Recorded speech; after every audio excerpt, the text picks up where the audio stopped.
તો આગળ વાત કરીએ પાટણ પાલિકામાં ઘરના જ ઘાતકી બન્યા હોય તેવો ઘાટ સર્જાયો છે।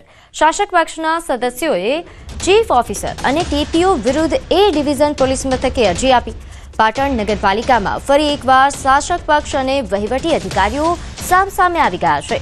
પાલિકાના સત્તાધારી ભાજપ પક્ષના સદસ્યોએ જ પોતાની જ પાલિકાના ચીફ ઓફિસર હિરલબેન ઠાકર અને ટાઉન પ્લાનિંગ ઓફિસર એટલે કે ટીપીઓ ચંદ્રકાંત સોલંકી વિરુદ્ધ પોલીસમાં લેખિત અરજી આપી છે અને જેના કારણે રાજકારણ ગરમાયું છે। પાટણના બગવાડા દરવાજા પાસે આવેલ નવીન બસ સ્ટેન્ડની જગ્યામાં થયેલ કોમર્શિયલ બાંધકામ માટે ખોટી રીતે બીયુ પરમિશન આપી હોવાનો મુદ્દો ઉછળ્યો છે।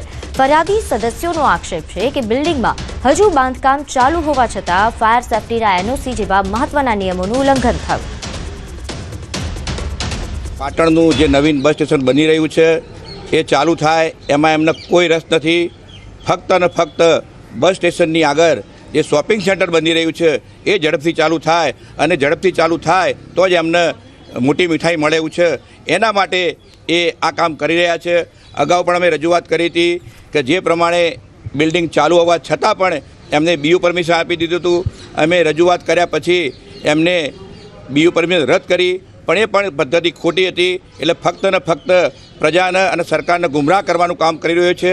બસ સ્ટેન્ડવાળું જે શોપિંગ સેન્ટર છે, અમે બસ સ્ટેન્ડના વિરોધીથી બસ સ્ટેન્ડ તો ઝડપી ચાલુ થાય અને વેપારીઓ જે દુઃખી છે એ એમનું દુઃખ દૂર થાય એના માટે અમે આજે પ્રયત્નો કરી રહ્યા છીએ। મનોજભાઈએ જ્યારે કીધું કે અમે ભૂખ હડતાળ પર ઉતરીશું, અમે ત્યાં આમરણ ઉપવાસ ઉતરીશું અને આ બસ સ્ટેન્ડને ચાલુ કરાવીશું। મિત્રો, અમે બધાની સાથે છીએ। બસ સ્ટેન્ડ બનાવવામાં રસ છે અમને, પણ આ શોપિંગ સેન્ટરમાં જે માલ ખાઈ ગયા છે, આપણા ચીફ ઓફિસર મોટો માલ ખાઈ ગયા છે, તો એમના ઉપર કાયદેસર પગલાં લેવા જોઈએ।